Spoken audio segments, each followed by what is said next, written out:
When COVID-19 hit the world, the president of Uganda made several addresses to the nation, coming up with a number of directives issued with the intent of curbing down the spread of the virus.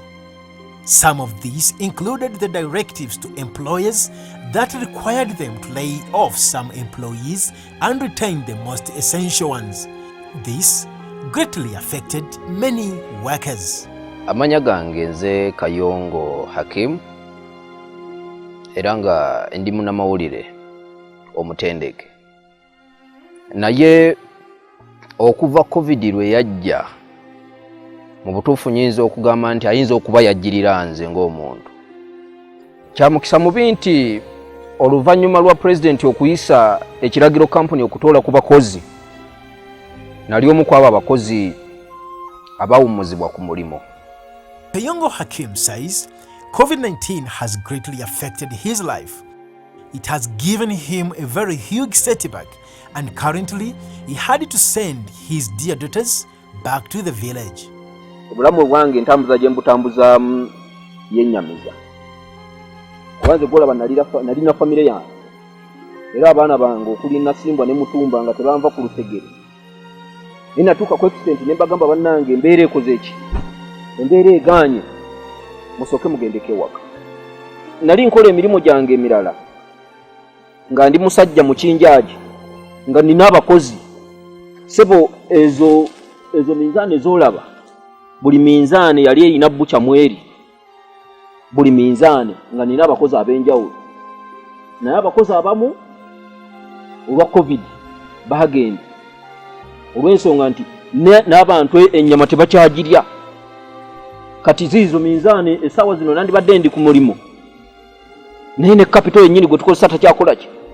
Takyaliwo. The executive director of the Human Rights Network for Journalists Uganda, Robert Sempala, says it's high time government considers extending its supportive hand to media houses. It's paramount that government subsidizes on the media licenses and also relax on the media taxes, especially in such a time. However, they have embarked on engaging media owners to reconsider the staff who were laid off. The layoff was temporarily, however, those laid off seem to have lost hope of going back to their places of work. We are very concerned because that certainly meant being denied the right to work, but also being denied a source of revenue. And we reached out to the major media houses that had a fundamental cutoff for the staff. Their explanation was understandable that they could not cope up because the sources of revenue were shrinking by the day, and they were not so certain as to how long this lockdown would go on to affect their businesses. So now that we are having an ease in the lockdown, we are going to engage again to make sure that these media houses can reconsider their staff. Naye embeera we tuli kati etandise okubanga etweraliikiriza olw'ensonga nti emikutu gyaffe gye tukolerako teginnavaayo kulaga ssuubi nti oba abakozi be twawummuza bakomawo olunaku olw'enkya.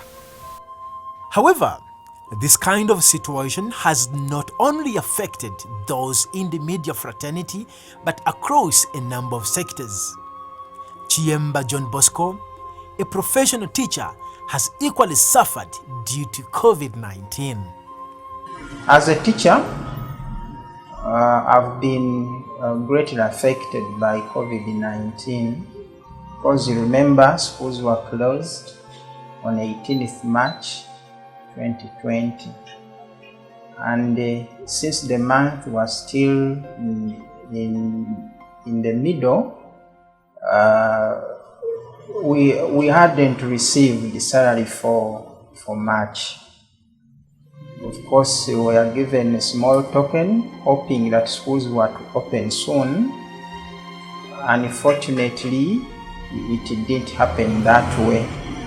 Hakim warns all his colleagues in the media and those in other professions to always plan ahead of time and have something for an extra income just in case of such uncertainties.